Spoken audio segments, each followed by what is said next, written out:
So one of the most popular components that you can add to your projects are displays, like the LCD I2C module that we have used it to display the temperature and the humidity using the ESP32.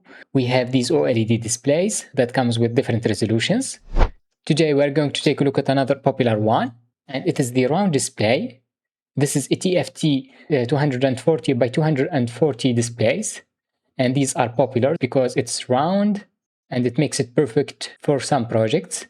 We're going to see how to hook it up to the ESP32 as well as the Arduino and use the same library to control this module. For example, we can create this smartwatch.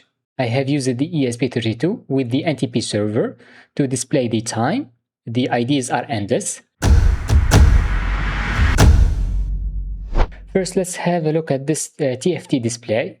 This is using a driver which is called GC9A01.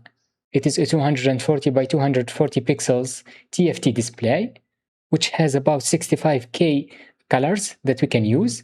For example, we have this simple clock with a silver color in the background. We have blue, red. These displays are using the SPI communication. We have a circuit diagram for an Arduino as well as an ESP32. For some display modules, you're going to see the names SCL and SDA, even though it is using the SPI protocol. If you get other names like DN, it's the same as SCL, and this is the SDA. It is called clock. We're going to connect the VCC to the 3.3 volts of the ESP32 board. I don't recommend using the 5 volts pin because some of these displays comes with a regulator and others are not. The ground goes to the ground. Next we have the SCL. I'm going to use the pin number 18. The SDA goes to the pin number 23. We have DC, or data command. I'm going to use the pin number 4. The CS, or chip select pin, goes to the pin number 2. And finally, we have the reset pin. You don't have to connect it, but if you want to reset the display, you can use the pin number 5. Also, we have this pin, which controls the backlight. You can connect it to one of the analog pins to control the brightness of the display. For me, I have used these female-to-female jumper wires, and you could follow the same circuit diagram. Now I'm going to show you how to upload one of these sketches, like this one, to create a clock. To do so, make sure to connect the USB cable, and let's use the Arduino IDE.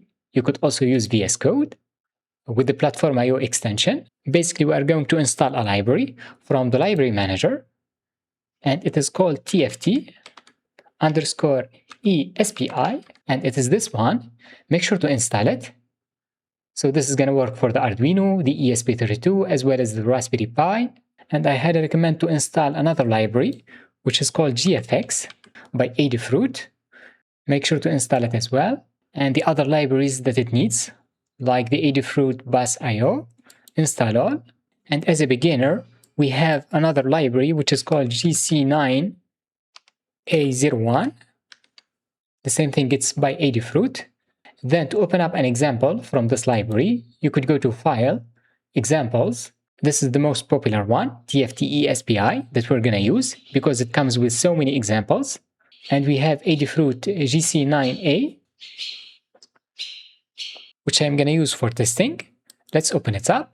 And here we could adjust the pins, like the CS pin, DC pin. In my case, the DC pin is number 4. And the CS is number 2. That's why I'm going to change these to 4 and 2. So this is a test sketch that will display some graphics like rectangles, lines, and circles. Let's select our board. For me, it is COM3. And make sure to install the ESP32 package. For me, it is a Node MCU 32S. Hit OK and the upload button. If you see the message connecting, you have to hold down the boot key, which starts the upload process. And there you go, we have a text.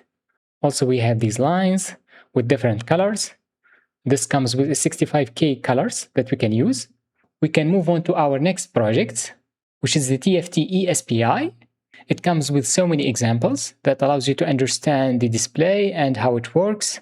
For example, under generic, we have an animated eye. We can upload a JPEG image and display it. Let's start with this animated eye example. And because this library is popular, it supports so many drivers, like the GC9A01 that we have. we have to open up the TFT ESPI library. You could hold down the control key, then press it. Under here, we have this user setup selected.h. We can open it up by using control and press it. By default, we have the general setup, but I don't recommend using that. We need to select our driver as well as the right board. This supports the ESP8266 and the ESP32. We have the STM32 microcontroller as well as the Raspberry Pi Pico. And here's the one that we're going to use. It is called Setup 200 GC9A01. This is the setup for an ESP32 with the GC9A01 TFT display. We have to uncomment this line of code and comment the top one, which is the default user setup. But you will notice that I can't edit this file. If you hover the mouse over this, you will see it is located under C users and it is under the Arduino libraries TFT ESPI. It is called user setup.h. So I'm going to go to this path, and here's the user setup selected.h file, which contains all of the lines that we have seen. I'm going to right click on this and edit it or open it with block notes.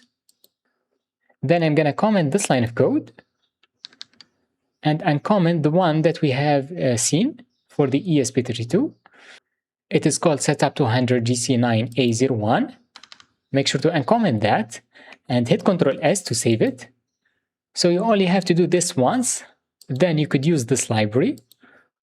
Last but not least, we can change this setup file to edit the pins that we are using, because by default we have these pins. This is the SDA, this one is the SCL, as well as CS and DC. You could follow this circuit diagram and upload the code, then it's going to work. But for me, I'm going to change these from the user setups. Make sure to search for the same name. It is setup 200. Right click and modify block notes. For me, the SDA is 23. I'm going to change it. The SCL is 18.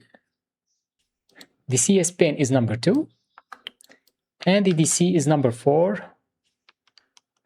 And that's pretty much it. Make sure to hit Ctrl S to save it. And now we can test our project. This is the animated eye. You could adjust the position and whether we have one eye or two, or even use two TFT displays with different eyes.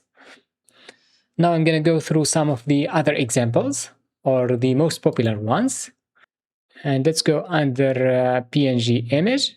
We can flash an image and see it.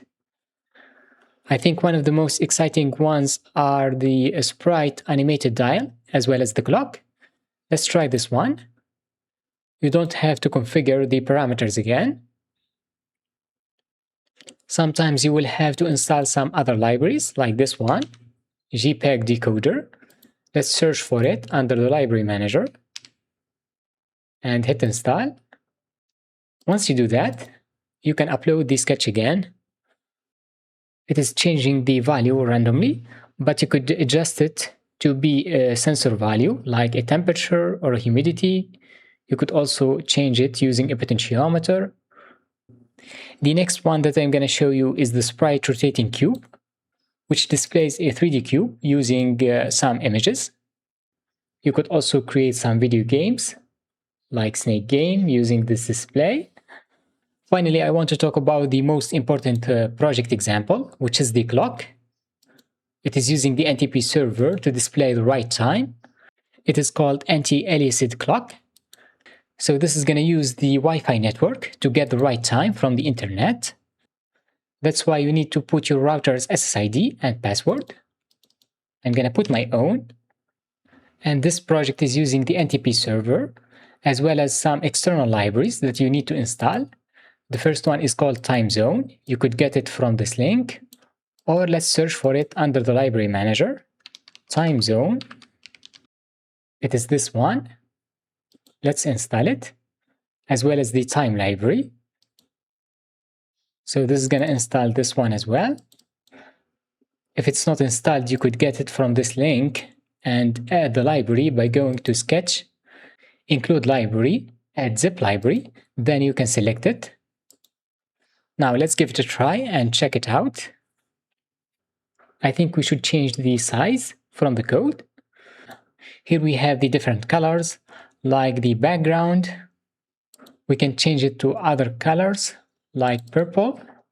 I'm gonna copy the name and get back and use it as the background clock color. And here we have the clock radius. So for me, I have a 240 by 240 pixels display. So the radius should be about 227 over 2. So make sure to adjust this and see the size of the clock. And there you go, we have created a digital clock. We have changed the background color to a purple one. You could also adjust the size of the numbers as well as the color of the other elements. We're going to use this display in our next projects. That's why make sure to hit the subscribe button. That helps me a lot. And I will see you in the next one.